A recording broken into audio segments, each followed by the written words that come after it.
우리 한번 오늘 말씀 제목 같이 읽어보면 좋을 것 같습니다. 짧으니까요. 여러분 눈으로 한번 싹 보면 배울 수 있을 겁니다. 한번 같이 읽어보겠습니다. 시작. 잠자는 자여 일어나라. 안 나오나요? 나왔는데 왜 말씀이 없으시지? 다시 한번 해보도록 하겠습니다. 시작. 잠자는 자여 일어나라. 아무도 말씀을 안 하셔가지고 제가 자막이 안 떴나 했습니다. 아니면 제가 잘못 고쳤나 해가지고 쳐다봤습니다. 잠자는 자여 일어나라. 오늘 다시 14절에 있는 말씀 속의 표현을 가지고 오늘 말씀 제목을 삼았습니다. 근데 가만히 보면요, 여러분 14절에 잠자는 자가 나오고 또 어떤 자가 나오나요? 죽은 자가 나오고 있습니다. 잠자는 자와 죽은 자. 마치 같은 상대인 것처럼 보이지만 그곳에는 엄격하게 말하면 좀 다른 거죠. 잠자는 자가 있고요, 죽은 자가 있습니다. 죽은 자 가운데서 그래서 일어나라는 거잖아요. 잠자는 자가 있고 죽은 자가 있어요. 물론 혹자는요, 그 상태를 봐가지고 어떻게 보면 전체적으로 이제 동일한 존재다 이렇게 보기도 해요. 그렇게 해석할 수도 있어요. 그러나 저는 좀 다르다 이렇게 보게 됩니다. 잠자는 자가 있고요, 죽은 자가 있습니다. 잠자는 자가 있고 죽은 자. 그들 중에서 잠자는 자는 죽은 자들 가운데서 일어나라고 말씀. 본질적으로 다르다. 차이가 있다. 그 차이가 무엇이냐? 여러분 8절 한번 같이 읽겠습니다. 8절 같이 읽습니다. 너희가 전에는 어둠이더니 이제는 주 안에서 빛이라. 빛의 자녀들처럼 행하라. 아멘.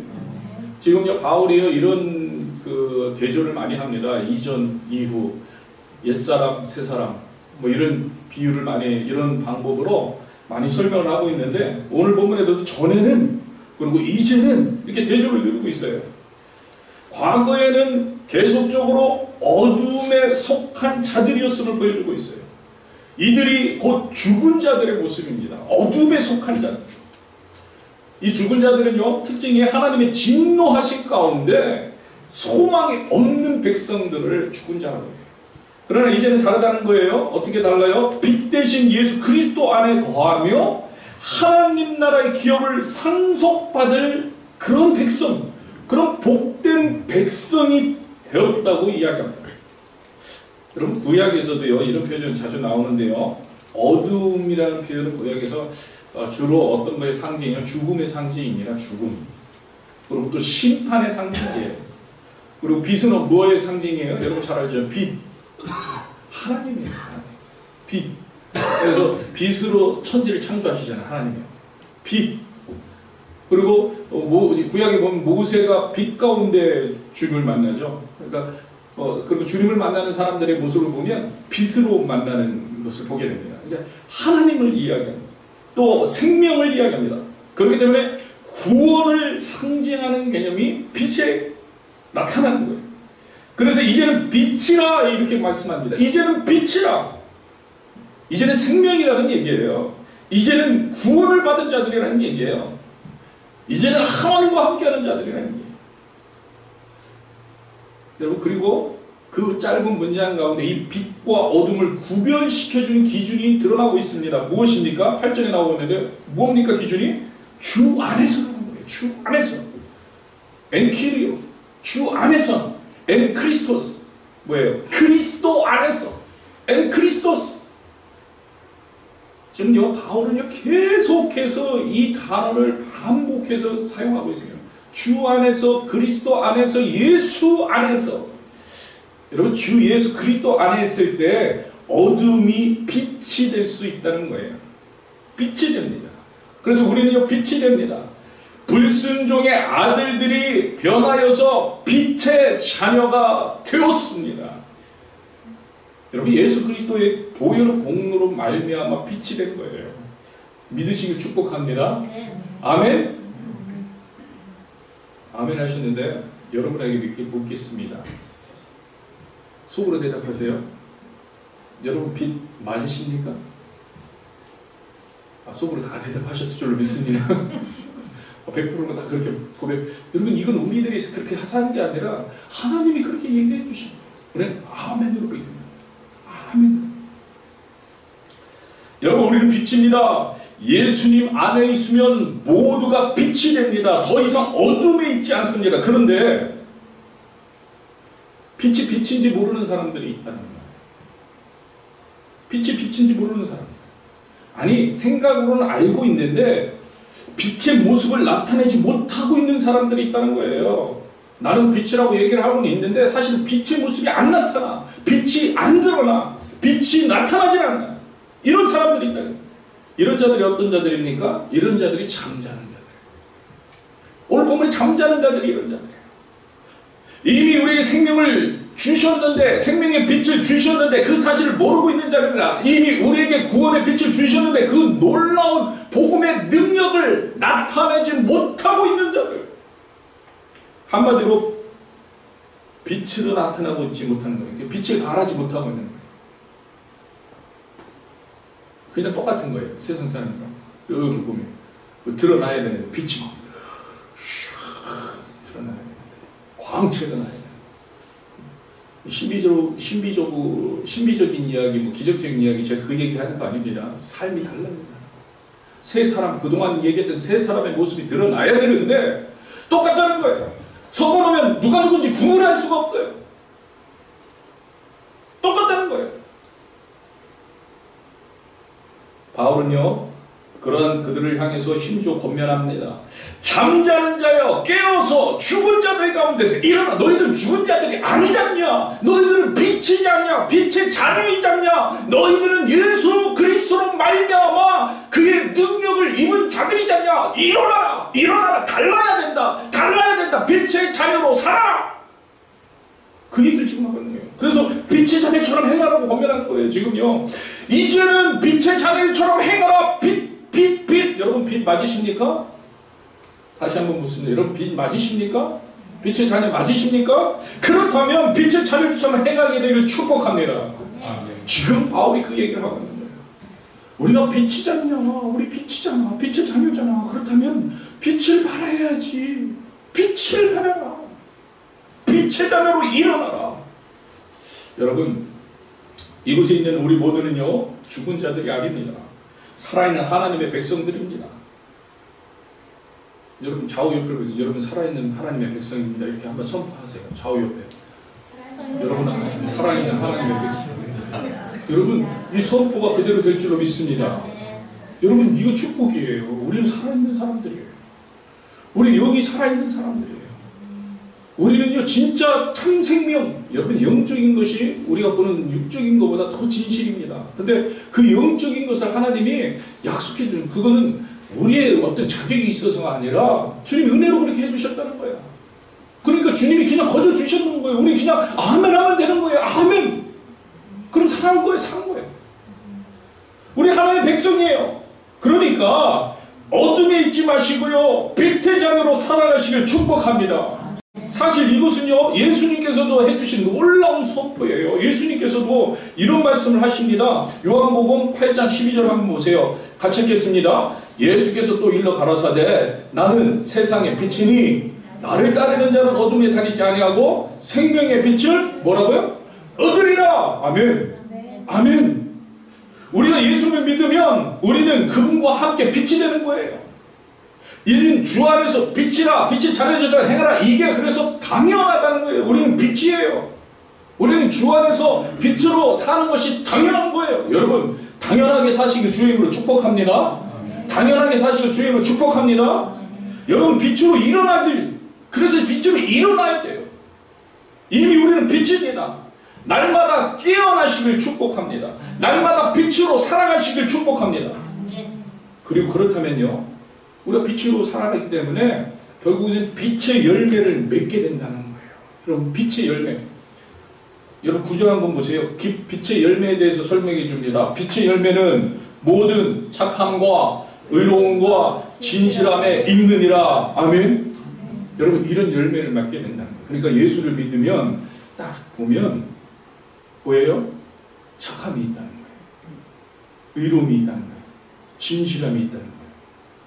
여러분 이거는요 분명하게 그렇게 구별되는 거, 그래서 이유가 되기도 하지만 또요 우리가 그렇게 되어 가야 되는, 그러므로 열매도 마찬가지 그렇게 돼야 된다는 거예요. 우리는요 그런 열매를 맞아야 되기도 하지만 본질적으로 그렇게 돼야 되는 거 하는 거예요. 왜? 빛의 자녀이기 때문에. 그래서요 이게 뭐 이유든지 아니면 그게 근거든지 상관없어요. 중요한 거는 우리는 빛의 자녀이기 때문에 이러한 특징들이 우리 안에서 드러나야 되고 또 그러한 특징들을 위해서 우리가 방향을 가지고 나아가야 된다는 이야기를 해주고 있는 거예요.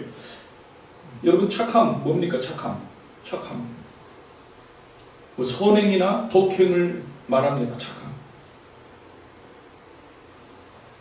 사실요 여러분 우리가 여기서 말하는 빛의 열매들은 갈라디아에서 5장에서 언급하고 있는 성령의 열매잖아요. 그 연결이 됩니다. 서로 관계가 있어요. 지금 착함이라는 단어로 아가도시네라는 헬라어가 쓰고 있어요. 아가도시네. 그런데 갈라디아서 5장에서 똑같은 단어, 그 성령의 9가지 열매 중에 똑같은 단어가 등장합니다. 뭘 것 같으세요? 양선이라는 단어예요. 양선. 똑같은 단어.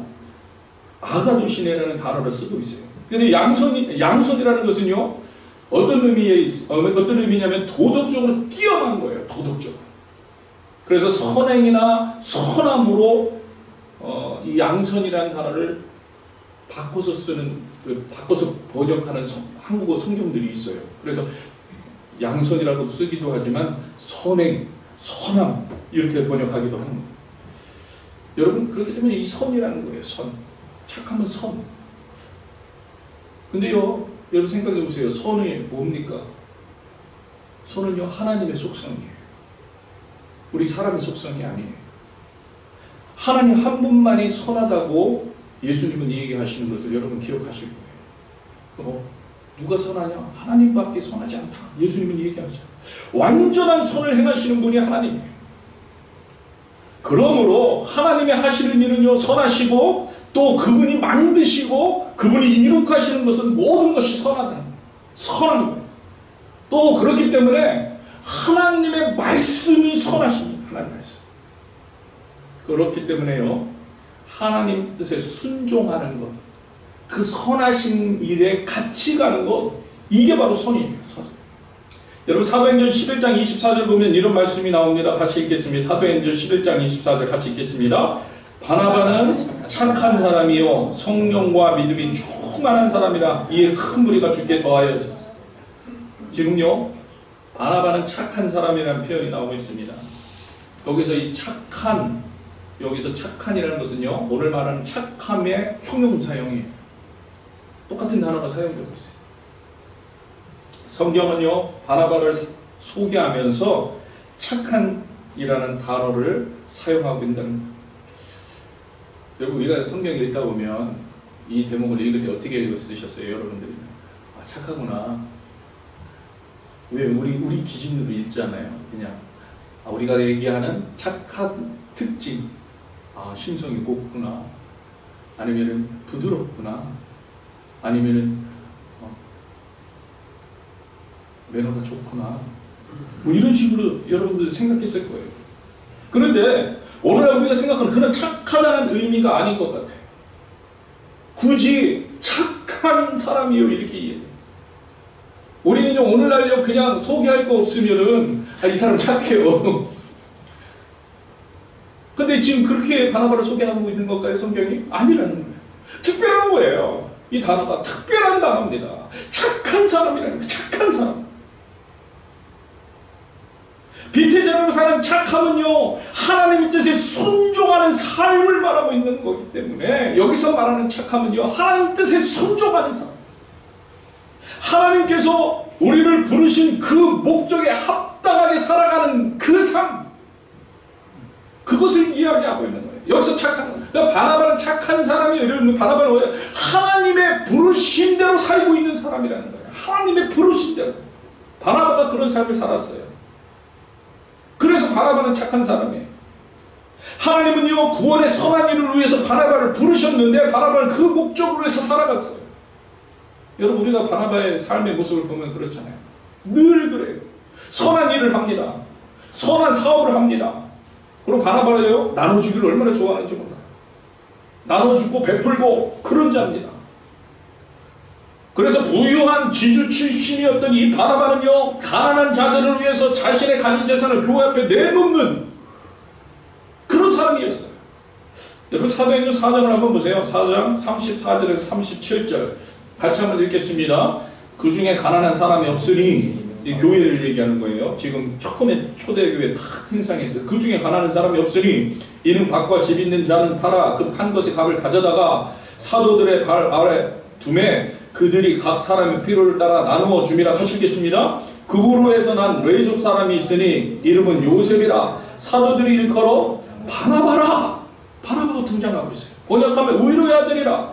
그가 밭이 있음에 팔아 그 값을 가지고 사도들의 발 앞에 두니라. 여러분 초대교회의 역사 가운데 가장 교회가 교회다웠을 때 그때가 이때예요.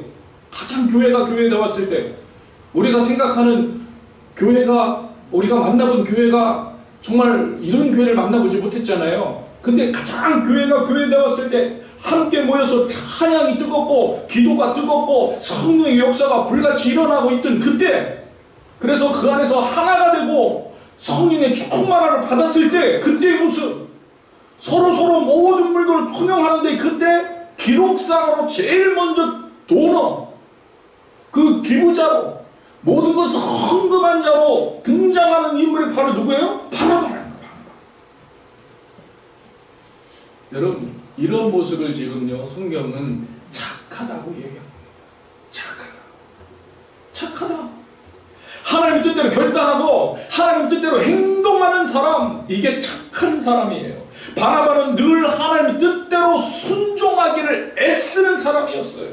이런 사람. 여러분 바나바는요 또 어떤 사람이니까, 다메섹 도상에서 예수를 만나 변화된 바울을 제자들이 받아들이지 않잖아요. 제자들이, 다른 사람들이 이 사람은 아닐 겁니다, 이 사람은 아주 가짜일 겁니다, 이렇게 두려워하고 있을 때 바울을 데려가서 바울이 겪은 일들을 설명해주고 변호해주던 사람이 바나바예요. 뭐예요? 하나님의 나라, 하나님의 뜻, 하나님의 계획을 먼저 생각합니다. 자기의 생각으로, 자기의 이성으로 이해되지 않을 수도 있지만, 바나바라고 해서 이해가 됐겠어요?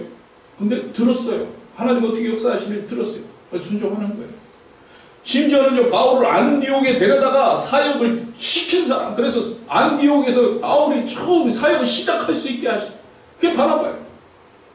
인간적인 눈으로 보면 바울과 함께 할 수 없어요. 그러나 바나바는요 늘 아무 사심 없이 하나님의 뜻을 먼저 바라볼 수 있는 그런 사람, 자기의 유익보다 성도의 유익을 생각하는 사람, 하나님의 계획과 부르심을 생각할 수 있는 그런 사람.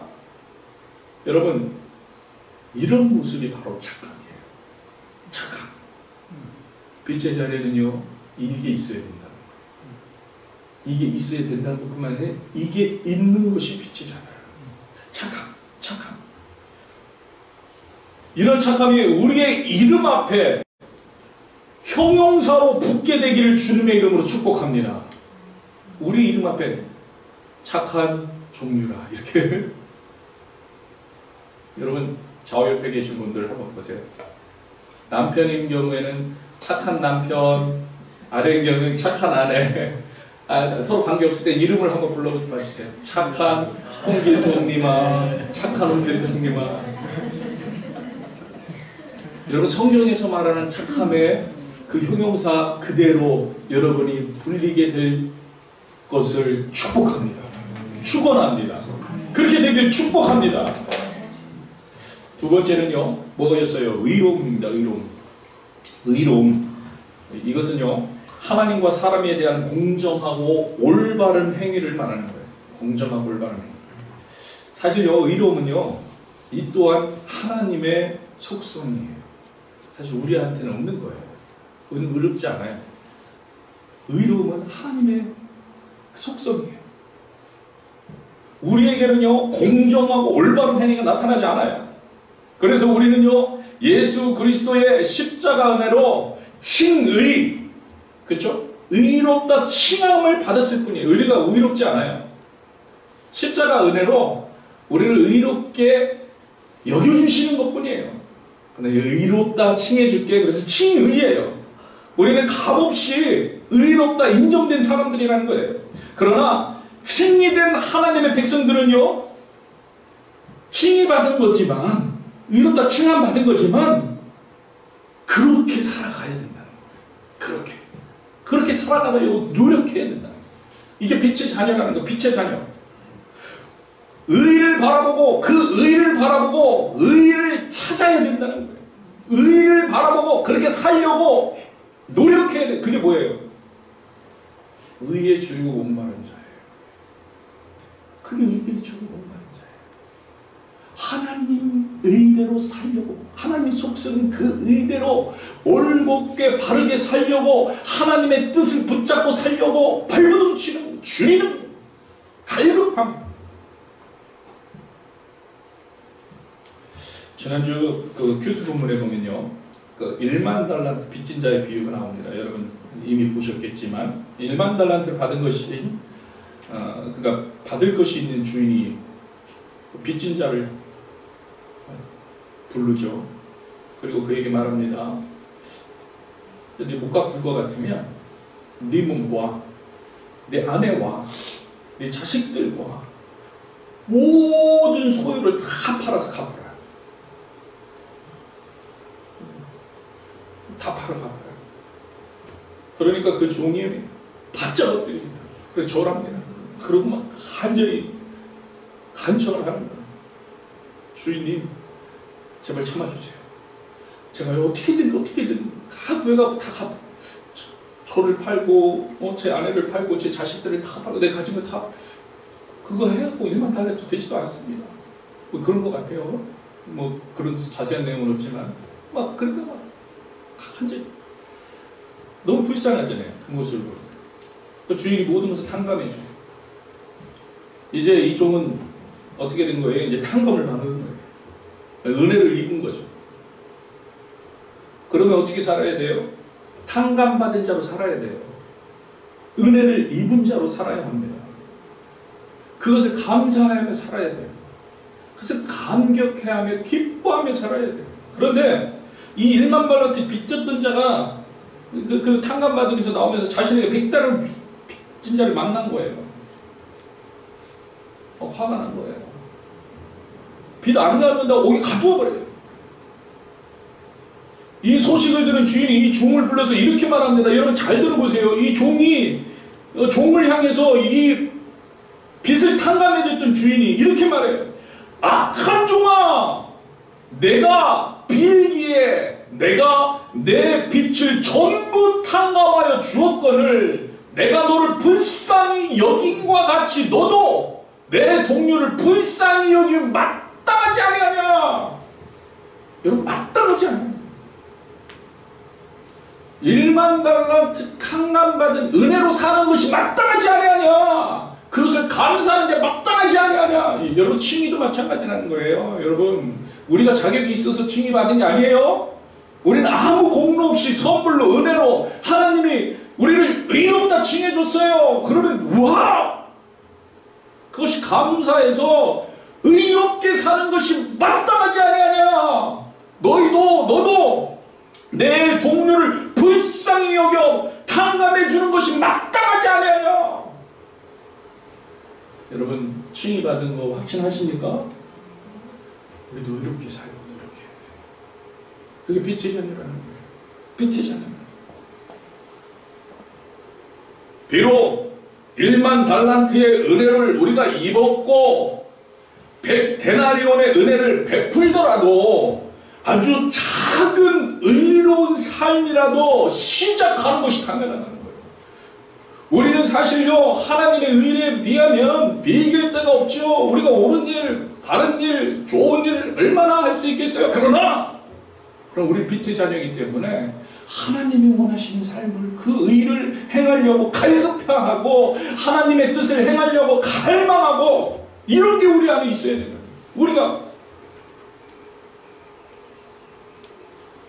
여러분 그러므로요 하나님이 생각하는 의로움에 목말라는 우리가 되길 주의 이름으로 축복합니다. 의에 목말라야 돼요. 그리고 이 의로움은요 다른 게 아니에요. 사실은요 믿음이에요. 믿음. 따라갑시다. 믿음이에요. 하나님의 말씀을 믿고 그 믿음대로 사는 것이 이게 의로운 거예요. 바울은요 로마서 4장 3절에서 이렇게 말합니다. 아브라함이 하나님을 믿음에 이것이 저에게 의로 여겨진 바 됐다.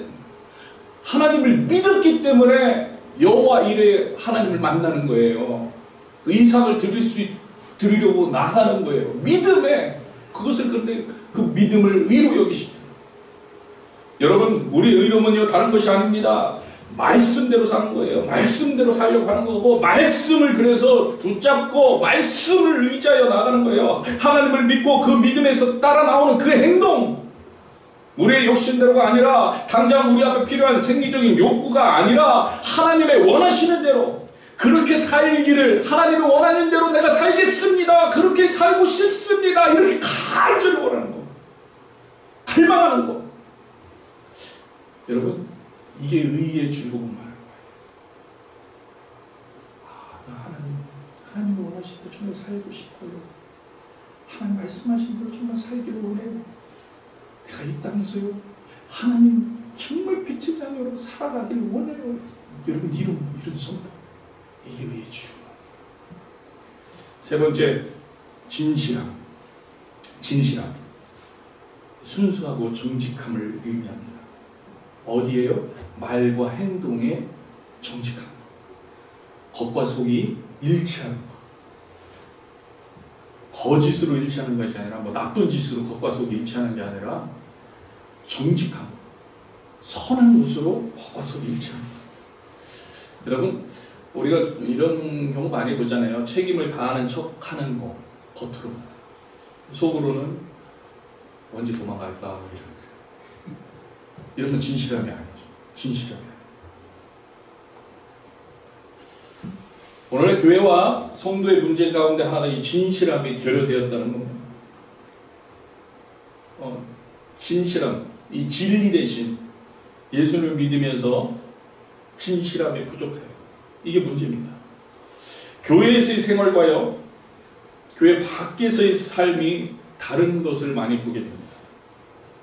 진실하지 않아요. 이게 문제입니다. 한결같이 밖의 생활과 교회 생활을 밖의 생활 그대로 가지고 와서 교회 생활에서 한결같이 저는 진실하게 합니다. 이것도 아니고요. 교회에서 말하는 빛의 자녀의 삶을 세상에 나가서도 해야 돼요.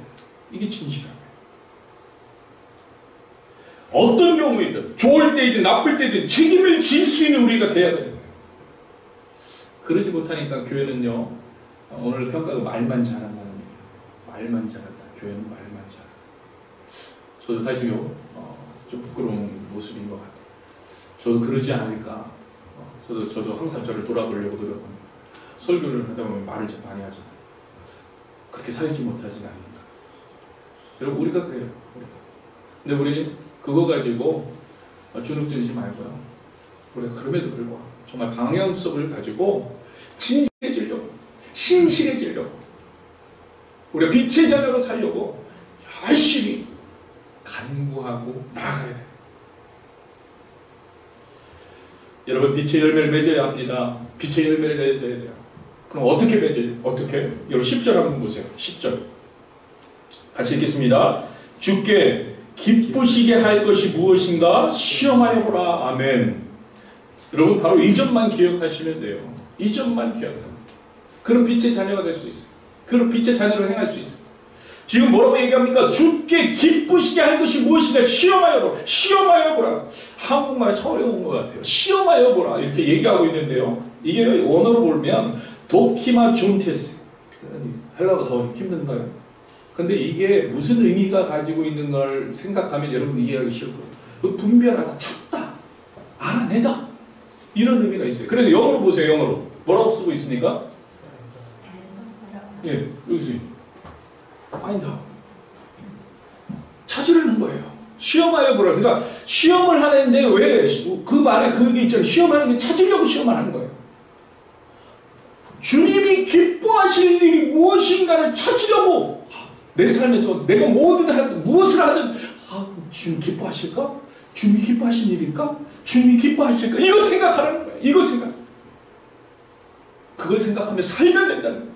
여러분, 의에 줄이고 목마른 거, 너는 먼저 그의 나라와 그의 의를 구하라, 이런 것들이 다 같은 맥락인 거예요. 주님이 기뻐하신 일이 무엇인지 시험하라, 찾으라, 그것을 분별하라, 그것을 알아내라, 그것을 생각하라.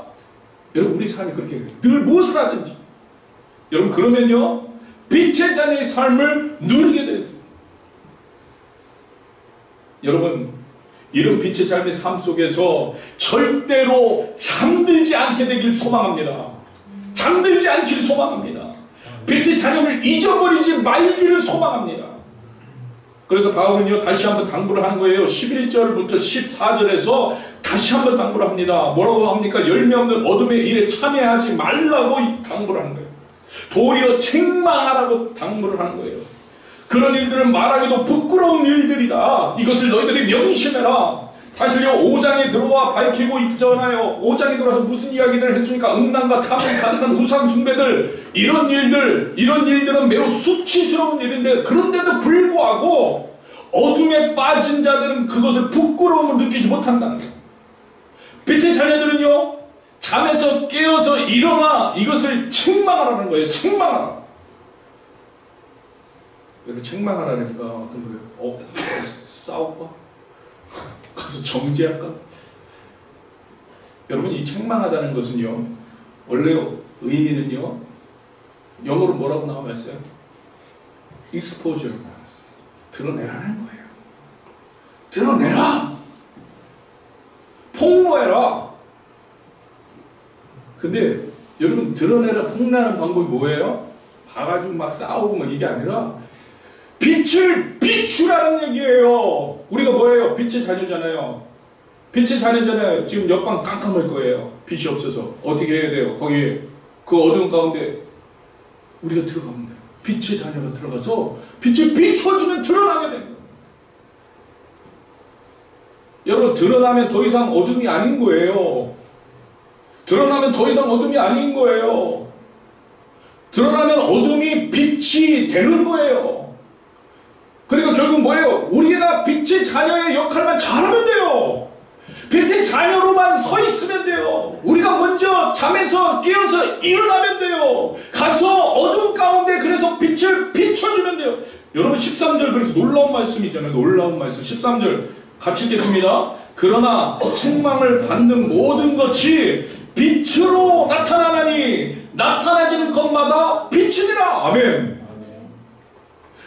책망을 받는 것마다 빛이 비추어지는 것마다 오히려 그것은 이제 빛으로 드러나나니. 여러분, 우리가요 정말 빛의 자녀로 잘 착함으로 의로움으로 진실함으로 살고 정말 하나님 앞에 의에 줄이고 목말라 하면서 간절히 살면 여러분들의 속한 그곳이 빛에 물들게 된다는 말이에요. 빛에 물들게 된다. 그러니까 우리가 깨어서 일어나야 된다는 거예요. 일어나셔야 되기를 주의 이름으로 축복합니다. 빛으로 물들이는 그 놀라운 일을 감당하게 되길 주의 이름으로 축복합니다. 축복합니다.